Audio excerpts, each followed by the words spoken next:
চোখের পানি যদি কোনো দোয়ার মধ্যে পড়ে আপনি বুঝে যাবেন এই দোয়া আল্লাহর কাছে কবুল। চোখের পানি এত দাম। 2 ফোঁটা পানি আল্লাহর কাছে সবচাইতে প্রিয়।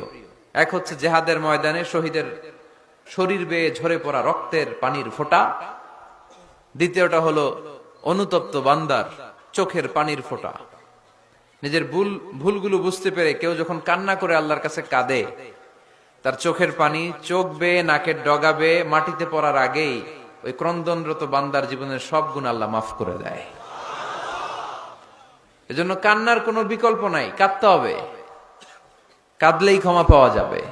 তাহলে দোয়া হচ্ছে একটা আর্ট, আমরা বুঝলাম। ইটস অ্যান আর্ট, এটা শিল্প, এটাকে আত্মস্থ করতে জানতে হয়। কেমন করে এই দোয়াটা করলে দোয়া কবুল হয়, কখন করলে কবুল হয়, এটার প্রসিডিউরটা কি, what is the mechanism two be accepted hour সাপ্লিকেশন, কেমন করে কবুল হবে, আজকে এই মেকানিজমটা একটু আমরা জেনে যাব।